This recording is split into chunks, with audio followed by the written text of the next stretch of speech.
Shalom saudaraku, puji Tuhan, Tuhan Yesus sangat baik.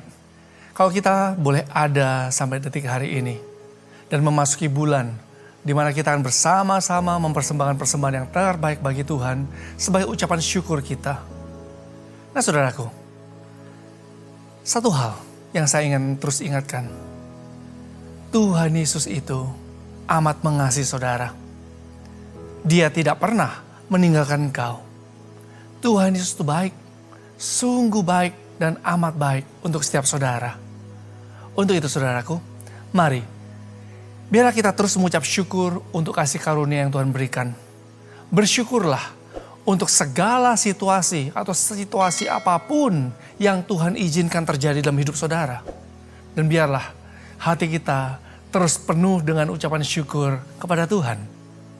Nah saudaraku, dengan adanya situasi yang Tuhan izinkan terjadi, yaitu pandemi COVID-19 sejak Maret 2020 yang lalu, Tuhan itu sedang membawa gerejanya untuk masuk ke level proses pengudusan berikutnya. Nah, dalam masa-masa proses pengudusan ini, Tuhan mengingatkan agar kita, umatnya, sungguh-sungguh mempersiapkan diri agar kita, saudara dan saya, ikut masuk dalam pengangkatan atau rapture.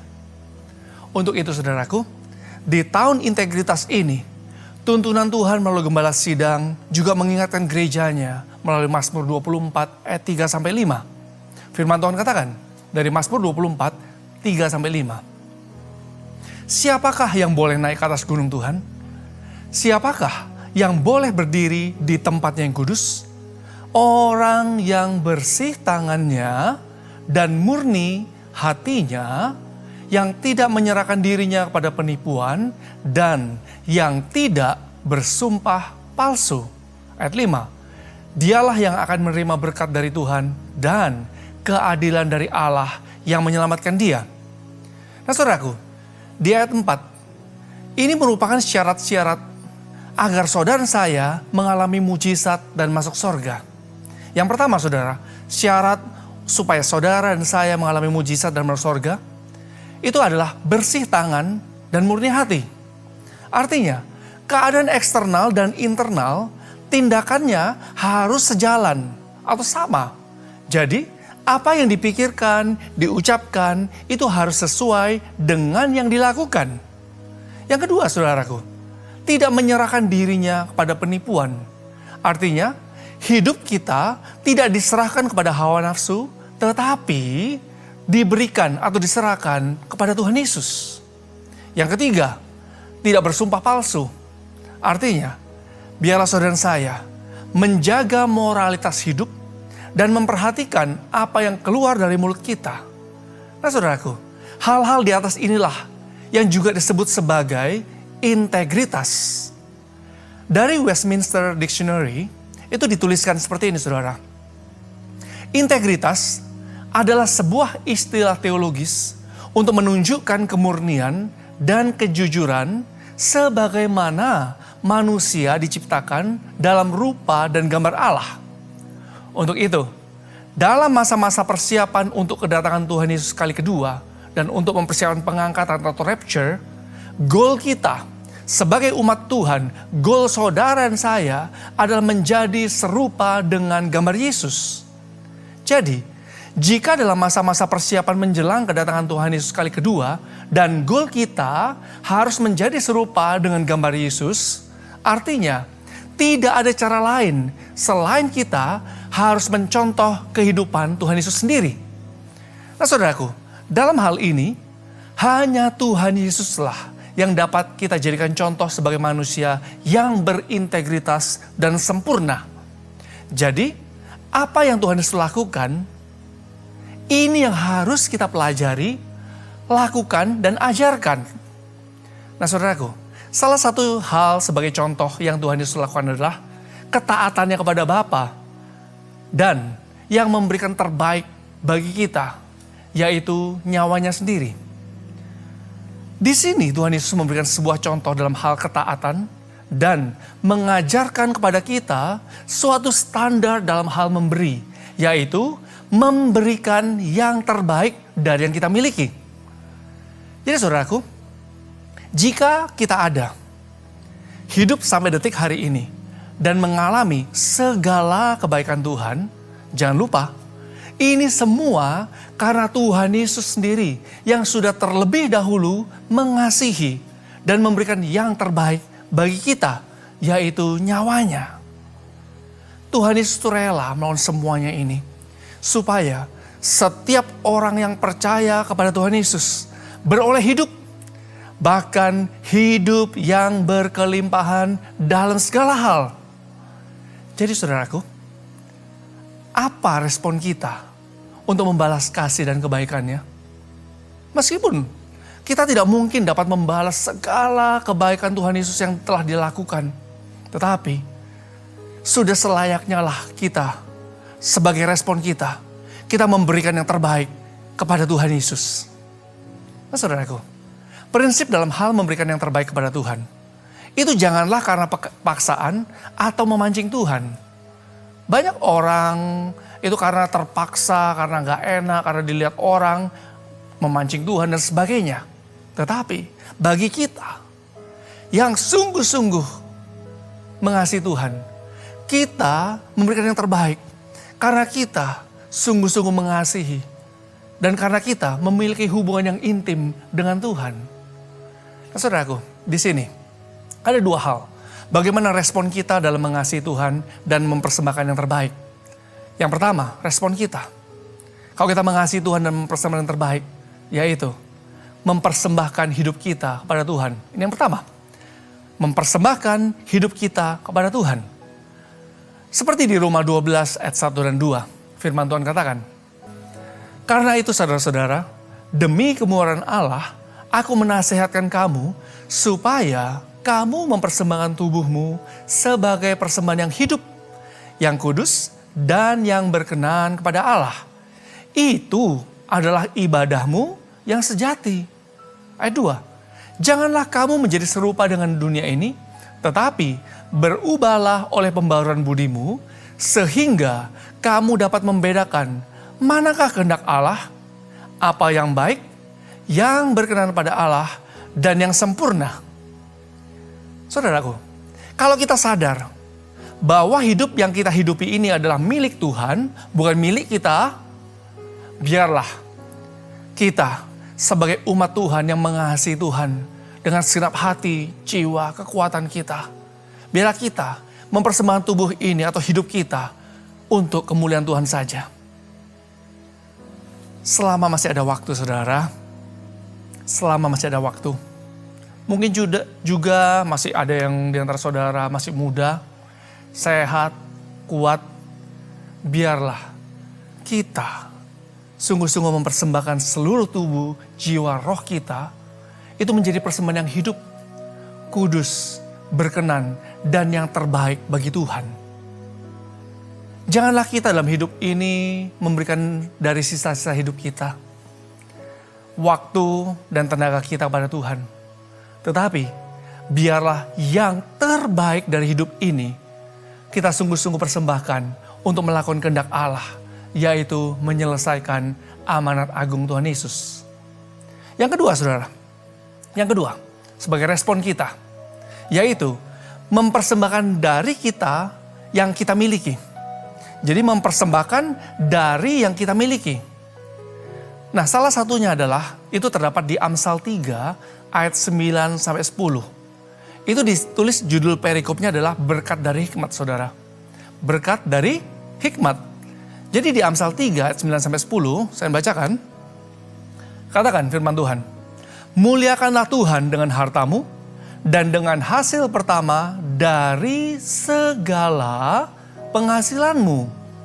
Maka," ayat 10, "lumbung-lumbungmu akan diisi penuh sampai melimpah-limpah, dan bejana pemerahanmu akan meluap dengan air buah anggurnya." Nah saudaraku, di bawah ini ada penjelasan secara singkat mengenai Amsal 3 ayat 9-10. Ini diambil dari 3 Alkitab yang berbeda, saudara. Jadi ada 3 versi Alkitab berbeda. Dengan pengertian-pengertian ini ada beberapa hal mengenai Amsal 3 ayat 9-10. Nah yang pertama itu diambil dari Alkitab Penuntun The Full Life Study Bible. Ini versi dari Pentakosta, saudara. Di Amsal 3:9 dari versi Pentakosta ini, Alkitab Penuntun The Full Life Study Bible, dikatakan begini, muliakanlah Tuhan dengan hartamu. Jadi bangsa Israel itu mempersembahkan hasil panen pertama mereka kepada Tuhan sebagai pengakuan bahwa dialah pemilik tanah itu. Nah, kita juga saudara sebagai Israel secara rohani, kita juga harus memberikan hasil pertama dari pendapatan kita kepada Allah supaya menghormati Dia sebagai Tuhan atas kehidupan dan harta milik kita. Maka pada waktu kita lakukan, katakan, maka Allah akan membuka jalan untuk mencurahkan berkat-Nya atas kita. Dan selanjutnya dikatakan, siapa yang menghormati aku kata Tuhan, akan kuhormati. Itu 1 Samuel 2 ayat 30. Yang dikatakan adalah janji Allah kepada semua orang yang dengan setia dan murah hati memberikan uang mereka. Nah, dari versi yang lain, dari Alkitab Penuntun Life Application Study Bible. Nah, yang versi Injili berbicara apa mengenai Amsal 3 ayat 9-10. Dikatakan saudara, ini mengacu pada praktik mempersembahkan kepada Allah bagian yang utama dan terbaik dari tuayan. Nah, dikatakan banyak orang mempersembahkan sisa-sisa saja kepada Allah. Kalau mereka mampu memberi sumbangan atau apapun setelah semua rekening dibayar, mereka akan melakukannya. Dan dikatakan orang-orang ini mungkin tulus dan memberi dengan rela, tetapi mereka tidak menaati apa yang Allah firmankan. Dan tulis kembali, Allah menginginkan bagian pertama dari penghasilan kita. Ini menunjukkan bahwa Allah bukan harta yang mendapat tempat pertama dalam kehidupan kita, dan bahwa kekayaan kita adalah miliknya. Ingat saudara, semua yang Tuhan berikan pada kita ini hanya menjadi pengelola. Dan dikatakan, memberi kepada Allah itu menolong kita untuk mengalahkan ketamakan, mengelola secara tepat sumber daya milik Allah, dan membuka peluang kita untuk menerima berkat-berkat khusus Allah. Dari versi yang lain saudara, di Apologetics Study Bible, dari Christian Standard Bible, ini by Holman saudara, ditulis seperti ini. Dalam kitab ini saudara, itu ditulis oleh lebih dari 100 lulusan S3 atau PhD dari 17 denominasi yang berpartisipasi dalam penerjemahan dan pengajian Alkitab ini. Nah, di kitab ini, kitab Apologetika ini, apologetika sendiri adalah ilmu sistematis yang mempertahankan, menjelaskan, membela iman kepercayaan Kristen, dan untuk menjawab pertanyaan-pertanyaan dari orang ateis, sekuler, ajaran-ajaran sesat. Nah, dalam kitab ini, dalam terjemahan bebasnya seperti ini saudara.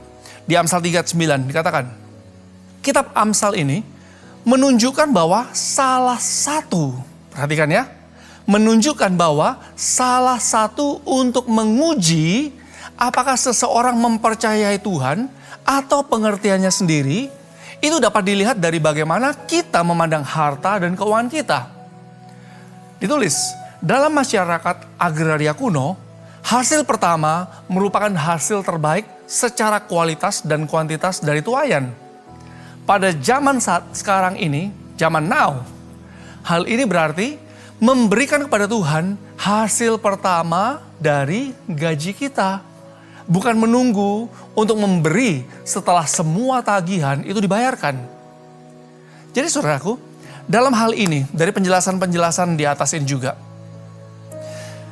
dalam hal kita memberikan persembahan kepada Tuhan, sebagai orang percaya kita harus mengerti bahwa kekristenan itu bukanlah sekedar agama, tetapi lebih daripada itu, yaitu hubungan kita dengan Tuhan.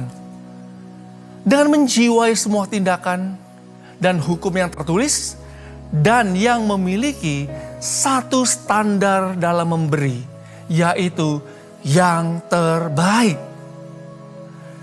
Saudaraku, setelah kita perhatikan dari pembelajaran bertahun-tahun, salah satu bentuk respon seseorang yang dapat memberikan yang terbaik dan dengan taat melakukan firman Tuhan tanpa banyak mencari-cari alasan adalah karena orang tersebut sungguh-sungguh mengasihi Tuhan, memiliki hubungan yang intim dengan Tuhan, yang mau menyenangkan Tuhan. Oleh sebab itu, ketika orang yang memiliki dan mengasihi Tuhan, memiliki hubungan yang intim dengan Tuhan, orang tersebut dengan sukacita dapat mempersembahkan persembahan yang terbaik. Salah satunya adalah mempersembahkan persembahan sulungnya kepada Tuhan. Mungkin di antara saudara banyak yang bertanya atau belum tahu, apa sih persembahan sulung itu? Secara singkatnya gini saudara, persembahan sulung secara singkat yaitu mempersembahkan seluruh hasil bulan Januari, itu dipersembahkan kepada Tuhan di bulan Februari. Nah, sejak tahun 2011, GBI Gatot Subroto, itu dimulai dari Gembala Sidang kita Pak Niko, sampai para pelayan Tuhan, sampai juga dengan jemaat, kita ini sudah melakukan bersama-sama, melakukan hal ini saudara ya, itu dengan sukacita dan kerelaan hati, atas dasar apa? Atas dasar kita mengasihi Tuhan dan rindu memberikan yang terbaik bagi Tuhan. Nah saudaraku, persembahan sulung ini merupakan atau adalah salah satu praktek memberi yang terbaik. Karena apa? Waktu seseorang mempersembahkan persembahan sulungnya pada Tuhan yang terbaik, itu karena apa? Karena itu sebagai disiplin rohani, yaitu untuk melatih kita gerejanya dalam hal kemurahan hati. Kedua, juga menjadi salah satu standar tinggi dalam persembahan kepada Tuhan karena kita memiliki hubungan yang intim dengan Tuhan. Juga menjadi praktek kita sebagai orang-orang percaya untuk apa? Untuk kemurahan hati. Jadi itu lebih dari sekedar angka atau persentase.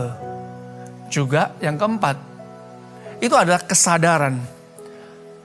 Kita sadar bahwa seberapapun yang kita beri, itu tidak dapat membalas apa yang telah Tuhan Yesus telah perbuat untuk kita. Nah, untuk itulah saudaraku, GBI Jalan Gatot Subroto ini bertahun-tahun mengajarkan jemaat untuk melakukan hal ini. Agar apa? Agar kita sebagai umat Tuhan, umat yang sungguh-sungguh ingin menyenangkan Tuhan, sungguh-sungguh mengasihi Tuhan dengan segenap hati jiwa kekuatan, kita belajar melakukan salah satu langkah ketaatan yang Tuhan minta. Mematahkan cinta akan uang, dan ini juga merupakan salah satu langkah untuk saudara membuka pintu berkat. Saudaraku, terkadang ada manusia tuh ya, kita lihat ya bertahun-tahun juga ya. Terkadang ada manusia yang bersungut-sungut dan akhirnya kecewa kepada Tuhan. Dengan alasan apa? Saya tidak mengalami seluruh kepenuhan janji Allah. Saya tidak mengalami berkat Tuhan yang Tuhan janjikan. Saya sudah ini, sudah itu, sampai nggak ngalamin. Dia bersungut-sungut, dia kecewa. Saudara, ketahuilah. Itu bukan karena Tuhan tidak mau memberkati saudara. Tetapi yang membuat manusia tidak mengalami itu karena ada suatu penghalang. Salah satunya adalah ketaatan yang tertunda. Saya ulangi ya. Salah satunya adalah karena ketaatan yang tertunda yang diakibatkan oleh hati manusianya yang tidak mau taat dan tidak mau selaras dengan hati Tuhan. 1 Samuel 15 ayat 22. Di 1 Samuel 15 ayat 22 ini saudara, di Alkitab Hidup Berkelimpahan itu memberikan sedikit penjelasan dalam hal ini. Dikatakan begini, menaati firman Allah dengan segenap hati adalah lebih baik daripada suatu bentuk penyembahan, pelayanan, atau pengorbanan pribadi yang lahiriah. Dan dikatakan juga, penyembahan, doa, puji-pujian, karunia-karunia rohani, dan pelayanan kepada Allah itu tidak berharga dalam pandangan Tuhan jikalau tidak disertai dengan ketaatan tegas kepada Allah dan standar kebenarannya. Jadi saudaraku, begitu juga dengan persembahan atau korban. Itu tidak memiliki arti tanpa adanya keintiman dengan Tuhan. Mendengarkan suara Tuhan, ketaatan akan firman Tuhan, dan ketentuan Tuhan. Di sini kembali saya ingatkan, seperti yang sering saya sampaikan bahwa perkenanan Tuhan itu dapat terjadi atau turun atas seseorang, itu karena hasil dari ketaatan orang tersebut kepada Tuhan dan firman-Nya. Nah saudaraku, perhatikan ya, sejak masa pandemik ini, seluruh dunia mengatakan bahwa hari-hari ini dunia mengalami keadaan yang sangat-sangat sulit. Termasuk di Indonesia.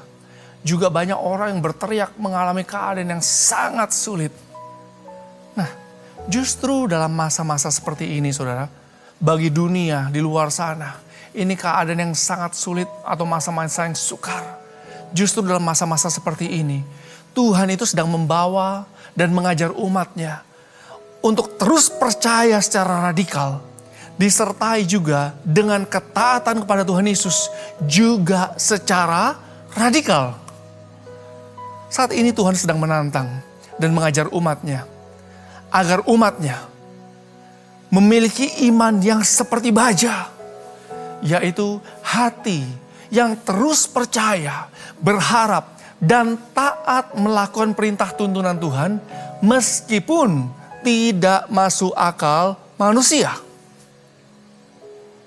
Sebagai penutup saudara, sebagai penutup, untuk mengalami janji Tuhan dan masuk surga, Tuhan itu tidak pernah melihat prestasi atau hal-hal besar yang kita lakukan di dunia ini loh.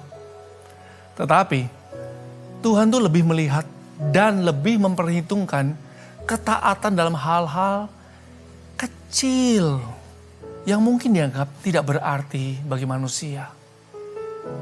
Untuk itu saudara, yuk bulan ini, bulan di mana kita akan bersama-sama mempersembahkan yang terbaik bagi Tuhan. Mari lakukan bagian kita. Saya percaya, saya sangat percaya ketika kita mengasihi Tuhan, hidup takut akan Tuhan, percaya dengan radikal, dan melakukan tindakan ketaatan yang juga radikal pada Tuhan dengan hati yang tulus, maka segala berkat, pemeliharaan, perkenanan Tuhan itu akan terjadi. Kunci terobosan dalam segala aspek kehidupan saudara itu juga akan terbuka. Dan saudara akan mengalami upah yang besar dari Tuhan. Haleluya, haleluya, amin.